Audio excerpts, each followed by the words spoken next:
சற்றுமுன் வெளியான ஒரு மகிழ்ச்சியான தகவல். அடல் ஓய்வூதிய திட்டம். முதுமையில் மாதம் ரூபாய் 5000 ஓய்வூதியம் தரும் அரசு திட்டம்.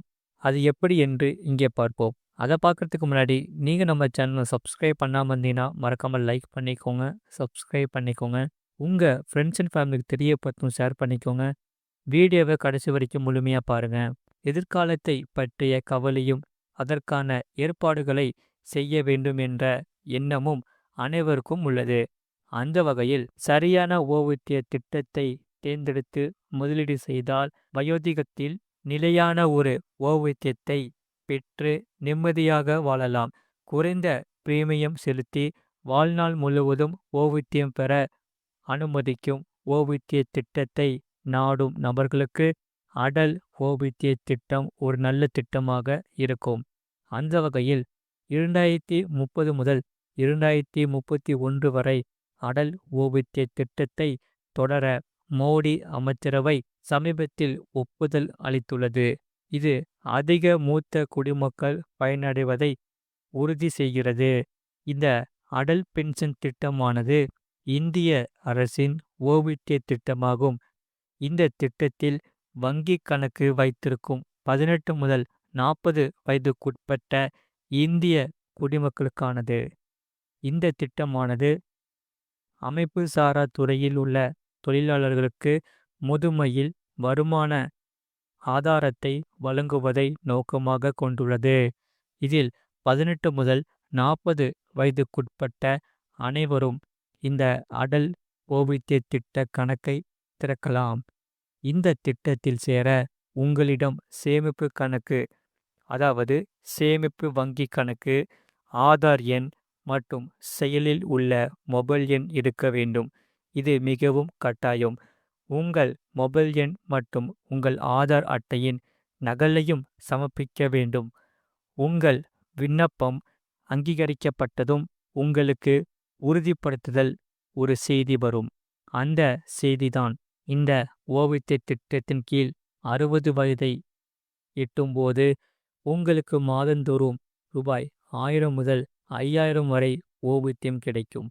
இதற்காக நீங்கள் மாதத்திற்கு ரூபாய் 376 டெபாசிட் செய்தால் போதும். இதில் அடல் பென்ஷன் திட்டத்தில் நீங்கள் எவ்வளவு முதலீடு செய்ய வேண்டும் என்று இங்கே பார்ப்போம்.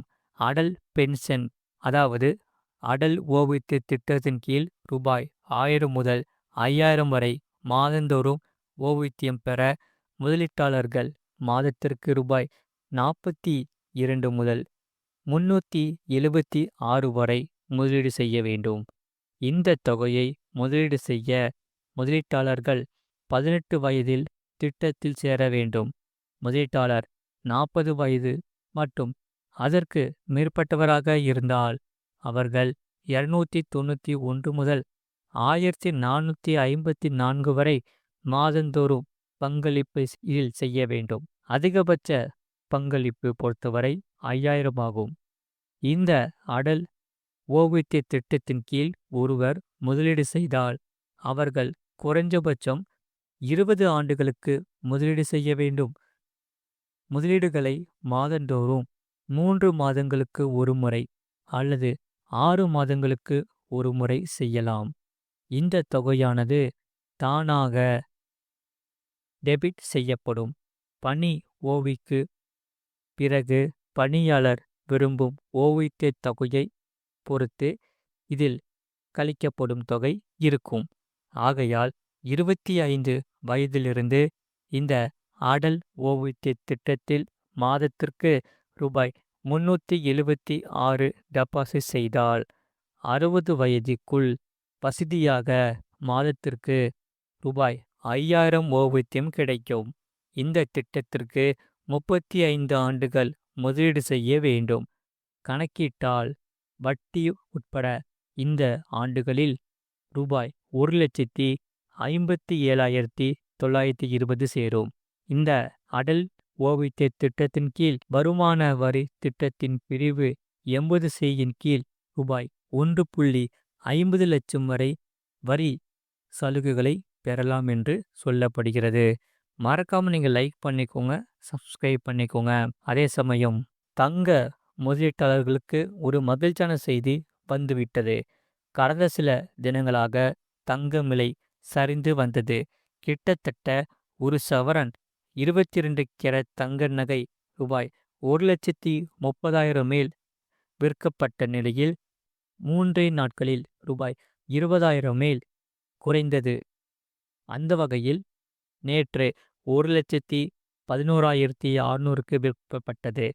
இது வரலாற்றில் மிக பெரிய சரிவு என கூறப்படுகிறது.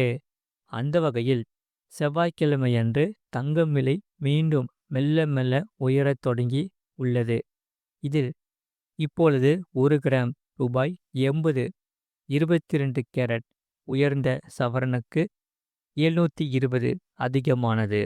பின்னர் மாலை கிராமுக்கு ரூபாய் 320 அதிகமாகி 14,270க்கு விற்கப்படுகிறது. வரும் நாட்களில் குறைகிறதா அல்லது உயர்கிறதா என்பதை பொறுத்திருந்துதான் பார்க்க வேண்டும். ஆகையால் தங்கம் விலை ஒரே வாரத்தில் $5,600 உச்சத்தை தொட்டது. இந்த சூழலில்தான் திடீரென மிகப்பெரிய சரிவை கண்டது. இதற்கு காரணம் சீனா என சில கூறுகின்றன. அமெரிக்காவின் கெவின் வாட்ஸ் தொடர்பான அறிவிப்புகள் வருவதற்கு முன்பே சீனா தனது சந்தையில் இருந்து அதிகப்படியான விற்பனை தொடங்கிவிட்டது. அவர்கள் தங்களிடம் இருந்த கையிருப்பை அதிகளவில் கெட்டியதே இந்த விலை சரிவுக்கு காரணம் என கூறப்படுகிறது. மறுபக்கம் இந்த பெடரல் வங்கி, அதாவது பெடரல் ரிசர்வ் வங்கியின் தலைவராக கெவின் வாட்ஸ் என்பவரை அமெரிக்க அதிபர் ட்ரம்ப் பரிந்துரை செய்தது சந்தையில் பெரும் மாற்றத்தை ஏற்படுத்தியது. இதன் காரணமாகவே டாலரின் மதிப்பு வலிமை பெறும் என்ற எதிர்பார்ப்பு தங்கத்தின் மீதான முதலீட்டை தற்காலிகமாக குறைத்தது. இந்த சூழலில்தான் தங்கத்தின் விலை குறைய தொடங்கியதும் பெரிய முதலீட்டாளர்கள் தங்கள் கையில் இருக்கும் தங்கத்தை விற்க வேண்டிய கட்டாயத்திற்கு ஆளாகினர். இதனாலே இப்படி தங்கம் வேகமாக ஒரு வீழ்ச்சியை சந்தித்ததற்கு காரணம் என்றும் சிலர் கூறுகின்றனர். இந்த நிலையில்தான் தற்போதைய விலை சரிவு குறித்து உலகின் சில முன்னணி வங்கிகள் சாதகமாக கருத்துக்களையே தெரிவிக்கின்றன. இதில் உலகின் மிகப்பெரிய தங்கம் சுரங்க நிறுவனங்கள் கடந்த வாரத்தில் சரிவில் இருந்த நிலையில் அதில் இருந்து மீண்டும் தற்போது உயரத் தொடங்கி உள்ளது. இதனால் வரும் காலங்களில் இந்நிறுவனங்களின் லாபம் அதிகரிக்கும் என எதிர்பார்க்கப்படுகிறது. மறக்காமல் நீங்கள் லைக் பண்ணிக்கோங்க, சப்ஸ்கிரைப் பண்ணிக்கோங்க, உங்கள் ஃப்ரெண்ட்ஸ் அண்ட் ஃபேமிலிக்கு தெரியப்படுத்தவும் ஷேர் பண்ணிக்கோங்க.